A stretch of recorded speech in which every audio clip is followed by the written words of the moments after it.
우리가 민수기 1장부터 10장을 보았는데요. 거기에 그 말씀들을 보게 되면 지금 10장까지는 내일을 향한 그 희망으로 가득 차 있는 그런 말씀들이었습니다. 출애굽기 19장에서 시내산에 도착한 이스라엘 백성들이 시내 광야에서 1년 가까이 시간을 머물게 되고, 또 이제 민수기에 이르러서 다시 광야의 행진을 준비하게 되었지요. 그리고 10장의 말씀에서 가나안을 향해서 그들은 힘차게 행진을 하였습니다. 이 행군은 사실상 가나안의 초입인 가데스 바네아, 그 가데스 바네아까지 10하루길이면은 도달할 수 있는 그런 여정이었습니다. 그렇게 출발한 이스라엘 백성들이 언약궤의 인도를 받아서 3일을 걷게 되었습니다. 자, 그런데 이야기가 반전이 됩니다. 그것이 오늘 우리가 읽은 이 11장 본문의 말씀이지요. 오늘 본문에서부터 이어지는 긴 이야기들은 이스라엘의 원망과 불평, 어떻게 보면 하나님을 향한 그 반역의 말씀이 기록되어져 있는 것입니다. 1절 말씀에도 보게 되면 여호와께서 들으시기에 백성이 악한 말로 원망하매 여호와께서 들으시고 진노하사 여호와의 불을 그들 중에 붙여서 진영 끝을 사르게 하셨다, 기록되어져 있습니다. 이 본문이 강조하고 있는 것은 무엇입니까? 원망을 하는데 어떻게 원망을 했다는 거예요? 악한 말로 원망을 했다라는 것입니다. 이 악한 말은 이제 10장에서 보게 되면은 이제 모세가 복을 이야기합니다. 근데 그 복과는 정반대되는 그런 개념의 말이죠. 복은 하나님의 선하심을 나타내는 말인데, 그에 반해서 이 악한 말은 하나님의 선을 악으로 갚는 그런 반응을 하고 있는 그런 말이라고 할 수 있습니다. 하나님은 이스라엘을 선대하셨고 보호하셨고 그들을 은혜 가운데 인도해 주셨는데, 그들이 지금 악한 말로써 하나님의 그 선하심을 악으로 갚고 있다. 자, 이스라엘 백성들의 입술에서 불평이 나오기까지는 시간이 오랜 시간이 필요치 않았습니다. 단 3일이면 충분했습니다. 이전에도 이스라엘 백성들이 홍해를 건너서 큰 은혜를 체험했습니다. 그들은 그 노예로부터 해방되고 구원을 얻지 않았습니까?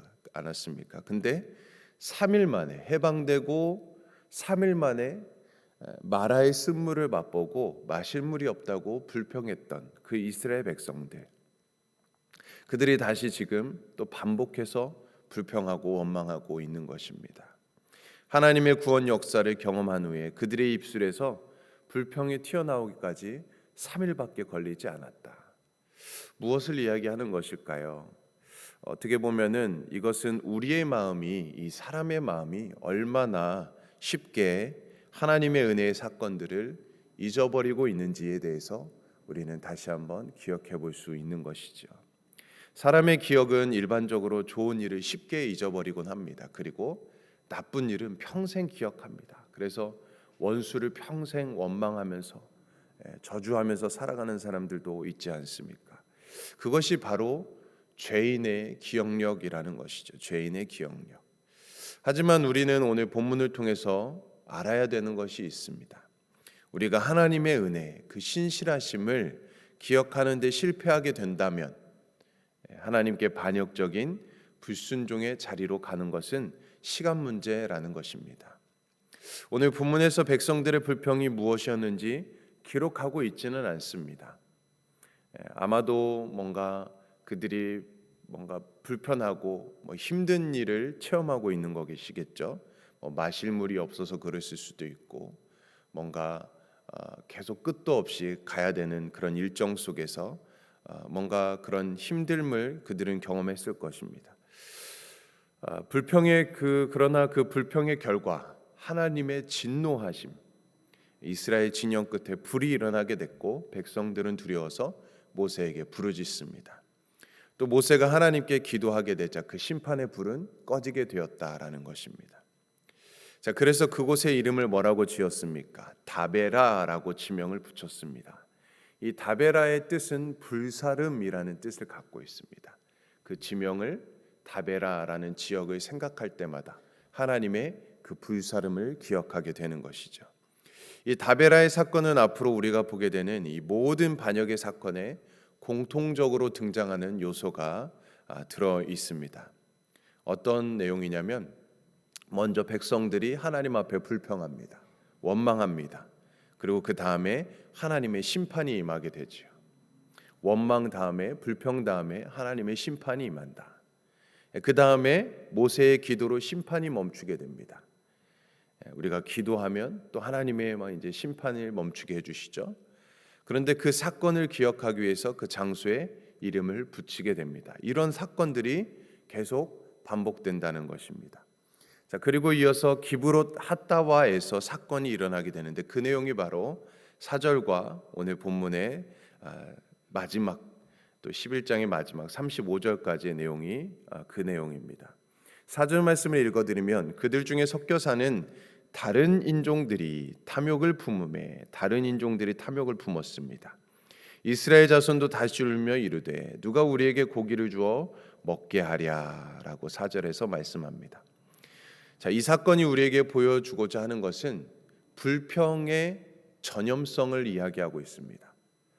불평이 전염된다는 것이죠. 이 일은 이스라엘에 섞여 사는 다른 인종들이 불평을 했다는 것입니다. 이 사람들은 이스라엘 백성들이 출애굽할 때 이스라엘 그 백성들과 함께 애굽에서 탈출해온 다른 민족입니다. 다른 민족들을 말하고 있습니다. 그들이 무엇을 품었습니까? 탐욕을 품었다는 것입니다. 탐욕은 그저 마음속에 자리 잡은 것으로 끝나지 아니하고 1절 말씀에서 우리가 보았듯이 악한 말로 표현이 되었습니다. 그들의 탐욕의 마음이 악한 말로 표현되는 것입니다. 그래서 계속 불평하고 원망하는 소리를 사람들에게 전염하고 있습니다. 그러면 그들의 불평은 무엇입니까? 누가 우리에게 고기를 주어서 먹게 하랴 하는 것이었습니다. 그러면서 그들은 애굽에 있을 때 먹었던 것들을 끄집어내고 있습니다. 고기, 파, 여러 가지를 이야기하고 있습니다. 다시 말하면 종되었던 그들의 삶, 그 애굽의 삶을 그리워하고 있습니다. 다시 과거에 죄인 되었던 그 삶을 그리워하고 있는 것입니다. 그러나 이들의 불평엔 전혀 근거가 없는 터무니없는 그런 왜곡의 모습을 보여주고 있습니다. 그들은 자신의 불평을 정당하기 위해서 지금 애굽의 삶을 미화하고 있습니다.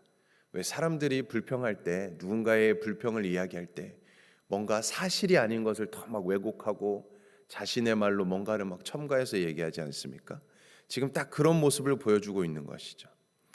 또한 하나님이 그들에게 내려주신 만나를 비하하고 있는 것입니다. 만나를 비하하고 있습니다. 그래서 오늘 본문 7절과 8절은 의도적으로 만나에 대해서 더 자세히 서술하고 있습니다. 만나는 이런 것이다. 그들의 불평이 전혀 터무니없는 아주 주관적인 판단에 의한 것이다. 그들의 근거한 이 잘못된 불평이었음을 말해주기 위함입니다. 자, 그런데 문제는 여기서 끝나지 않죠. 이 불평은 결국 그들의 지도자인 모세의 마음까지도 흔들게 됩니다. 모세마저 하나님 앞에 불평하기에 이르게 됩니다. 모세의 불평의 기도가 원망의 기도가 11절에서 15절까지의 오늘 본문 내용인 것이죠. 그래서 이렇듯 섞여 사는 다른 인종들, 그들의 불평은 결국 온 이스라엘 백성들 뿐만 아니라 지도자인 모세에게까지 불평하는, 원망하는 그런 모습을 만들게 되었습니다. 이것이 바로 이 불평이 갖고 있는 파괴적 전염력이라는 것입니다. 우리가 잘 알듯이 물론 이 미국도 지금 그런 이단들이 신천지가 이제 교회마다 이렇게 투입이 돼가지고 막 불평을 합니다. 처음에는 열심히 하죠. 신앙생활을 열심히 하는 척합니다. 그러면서 누가 이제 열심히 신앙생활하나, 누가 조금 그래도 좀 삐딱한 그런 모습을 보이나를 보다가 그 사람에게 이제 딱 붙어가지고 교회에 대해서 이제 자꾸 불평의 말을 이렇게 막 합니다. 뭐 누가 어떻고 막 결국에는 이제 목사님이 어떻고 교회가 어떻고 뭐 이렇게까지 가거든요. 이게 신천지의 전략이거든요. 그러니까 그렇게 불평을 전염력을 주는 것입니다. 지금 딱 그런 모습을 보여주고 있다는 것입니다. 결국에는 지도자인 이 모세도 하나님 앞에 이제 원망 섞인 그런 기도를 드리죠. 기도를 하나님께 기도하는 것입니다.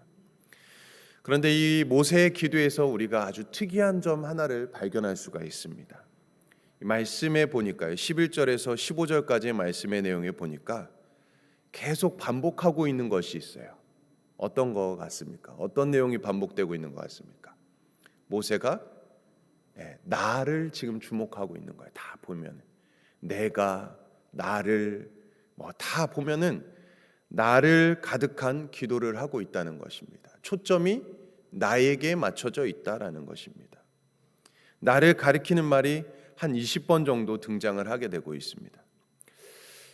무엇을 말하고 있는 것입니까? 불평의 특징은 전부 자기 자신과 자신을 불쌍하고 불행한 처지에 초점을 맞추고 있다는 것입니다. 오늘 우리 주위에도 불평이 많은 사람의 특징은 항상 자기가 제일 불쌍하다고 하는 자기 연민에 빠진 사람이라는 것을 우리는 알 수 있습니다. 자기 연민이 신앙에 있어서 얼마나 위험한 것인가, 위험한 대적인가 하는 것을 우리는 놓치기가 쉽다는 것입니다. 여러분, 신앙생활은 무엇입니까? 하나님을 바라보는 것입니다. 나 중심이 아니라 하나님 중심인 것입니다.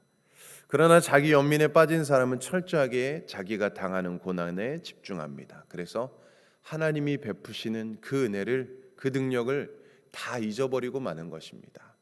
어제도 우리 목사님께서 이야기하시지 않았습니까? 이민 올 때에 가방 2개만 우리가 들고 오지 않았냐고 말씀한 이민 가방 2개만 가지고 왔는데 이제 어느덧 집에서 또 많은 것을 누리면서 우리가 살아가는데 우리는 보너스로 또 감사함으로 이렇게 지내야 되는데 어떤 사람들은 그것에 만족하지 못하고 불평하고 원망한다라는 것이죠. 이렇게 자기의 연민, 자기만 힘들고 자기만 어렵고 뭔가 그런 불평의 늪으로 빠지게 되는 것입니다. 하나님의 베푸신 은혜를, 그 긍휼을 잊어버리고 사는 것이죠. 자기가 피해자이기 때문에 항상 억울합니다. 그렇기 때문에 회개하는 그 마음이 사라지게 됩니다. 마음이 완악한 심령이 되게 되는 것이죠. 감사를 잃어버립니다. 도리어 화를 내고 자기를 정당화시키는 것이죠. 그래서 이는 더 위험한 요소로 우리를 인도하고 맙니다. 자기 연민은 하나님을 심지어는 악하다고 말하기까지 합니다. 자기를 선하다고 하는 태도에 이르는 것입니다. 아주 위험하고 교묘한 그런 죄가 바로 이 자기 연민입니다. 그래서 이 모세의 기도는 마치 하나님의 도우심 없이 자기 혼자 마치 이스라엘 백성들을 이끈 것처럼 그렇게 말하고 있는 것을 우리는 볼 수가 있습니다. 이 기도대로라면 하나님은 아무것도 도와주지 않은 것처럼 모세에게 마치 일만 시키는 그런 하나님이 전 것처럼 만드는 것이죠. 이것이 바로 자기 연민 속에 있는 불신앙의 위험인 것입니다. 자, 그러므로 오늘 본문을 통해서 불평과 원망의 위험성을 우리는 알게 되었습니다. 불평은 하나님의 은혜를 잊고 하나님의 은혜를 악으로 갚는 일인 것이죠. 또한 불평은 다른 이들에게 금방 전염되는 그런 누룩과 같은 것입니다. 그래서 우리의 이 불평하는 말, 원망하는 말, 이 악한 말, 이것을 우리는 너무나도 철저하게 경계해야 되는 것이죠. 불평은 하나님이 아닌 자기에게 또 집중하는 일입니다. 하나님을 악한 분으로 만드는 것입니다. 결국 이스라엘에 섞여 살던 무리들의 불평이 이스라엘에게 퍼졌고 모세까지도 불평하게 만드는 것을 우리는 보게 되었습니다. 그런데 우리가 여기에서 한 가지 또 중요하게 생각할 것이 하나가 있습니다. 비록 모세도 불평은 했지만 그러나 그 불평은 하나님께 기도로 토로했다라는 사실이죠. 하나님께 기도로 토로했다는 사실입니다. 이것이 다른 사람들과 모세의 차이라는 것입니다. 다른 사람들은 사람에게 가서 불평하고 원망합니다. 그러나 모세는 하나님께 나아가서 기도로 원망 섞인 그런 탄식을 하였습니다. 성경은 모세뿐만 아니라 엘리야 그리고 요나 그리고 하박국에서도 불평 어린 탄식이 나오게 됩니다. 그들은 하나같이 하나님 앞에서 원망의 탄식을 하였습니다. 그러나 우리는 보통 이 불평과 원망의 악한 말을 사람 앞에 가지고 나오는 경우를 보게 됩니다. 이것이 우리가 매우 조심해야 될 부분이라는 것입니다. 사람 앞에서 하는 원망과 불평의 악한 말은 모세 같은 믿음의 사람도 무너뜨릴 수 있다는 것입니다. 하지만 하나님 앞에서 하는 불평은 안전합니다. 하나님 앞에 가지고 나오는 불평은 정반대의 결과를 가져오게 됩니다. 사람들은 불평을 늘어놓음으로써 하나님을 멸시했습니다. 그러나 모세의 불평은 하나님을 멸시하는 것은 아니었습니다. 비록 모세의 믿음이 흔들린 일이고 모세가 하나님의 은혜와 능력을 바라보지 못했음에도 불구하고 그것은 하나님을 멸시하는 불평이 아니었습니다. 괴로움과 답답함을 토로하는 그의 솔직한 마음의 탄식이었던 것이죠. 오늘 우리가 불평과 원망이 생길 때 우리는 우리의 불평과 원망이 하나님을 멸시하는 불평과 원망이 되지 않게 해야 합니다. 그것이 바로 사람들 앞에서 불평과 원망을 늘어놓는 것이 아니라 그런 것들이 있다면, 그런 괴로움, 그런 힘듦이 있다면 그것을 가지고 하나님께 나아가야 되는 것입니다. 그러므로 우리는 믿음으로 산다고 하면서도 불평과 원망이 생길 때에 사람 앞에 늘어놓는 어리석은 일을 버리지 말고 그 불평과 원망을 가지고 하나님 앞에 나아가시기 바랍니다. 오늘도 우리에게 힘든 일이 있다면, 어려운 일이 있다면 그것을 하나님 앞에 정직한 마음으로 쏟아놓기를 바랍니다. 그래서 하나님을 멸시하려는 그 어리석음을 우리가 행치 말고 우리의 마음을 다 이해하시고 받아주시고 또 능히 위로하시는 그 하나님을 온전하게 의지하심으로써 모든 불평과 원망을 이기고 믿음으로 승리하시는 저와 여러분들의 삶이 되기를 주님의 이름으로 간절히 축원드립니다. 아멘. 우리 함께 기도하겠습니다. 하나님 아버지, 오늘도 우리에게 말씀하시는 하나님의 세밀한 음성을 깨닫기 원합니다. 주어진 것에 감사하지 못하고 불평하고 원망하였던 이스라엘 백성들의 모습을 생각하며 우리도 얼마나 구원의 은혜, 죄사함의 은혜를 쉽게 잊고 살아갈 때가 많은지요. 우리 원하는 것을 주시지 않는다고, 우리의 뜻이 이루어지지 않는다며 불평하고 원망하기를 잘하며 살아가는 우리의 연약한 모습을 바라볼 때가 많습니다. 우리들도 그와 같은 죄의 영향력 아래에 있을 수 있다는 생각을 하며 우리 입술에 원망하거나 불평하는 말, 악한 말을 경계하고 제거할 수 있기를 원합니다. 우리에게 생명을 주신 하나님의 은혜와 하나님의 존재와 하나님의 긍휼하심을 잊지 않고 늘 믿음으로 감사로 살아가게 하여 주시옵소서. 지금도 여전히 구름 기둥 불 기둥으로 우리와 함께 하시며 존재하시는 그 하나님을 망각하지 않게 하여 주시옵소서.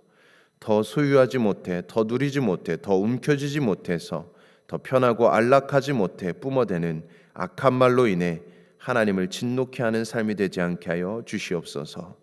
오늘 하루도 우리가 속한 가정과 직장과 삶의 모든 자리에서 우리 입술에서 불평이나 원망이 아닌 감사와 찬양이 살아있는 증인된 삶을 사는 종이 되길 간절히 기도합니다. 이 모든 말씀 우리 주 예수 그리스도의 이름으로 간절히 기도드립니다. 아멘. 오늘은 우리가 남아공 김종석, 정춘덕, 곽용섭, 박정진, 안성준, 김현정, 또 세네갈 조항수, 조신영 선교사님을 위해서 기도하는 날입니다. 함께 기도해 주시고 또 특별히 5월 가정의 달입니다. 모든 가정, 또 부모님들, 또 우리 자녀들 믿음으로 건강한 가정을, 복된 가정을 이뤄갈 수 있도록 기도해 주시고 특별히 썸머 스쿨 또 여름 단기 선교를 준비하고 있는데 준비하는 모든 손길 가운데 주님의 은혜로 함께 하시도록 또 하나님의 놀라운 역사가 나타나도록 그리고 우리 개인의 가정에 또 우리 교회 기도 제목을 가지고 시간 주님의 이름 한 번 외치며 간절히 기도하겠습니다. 주여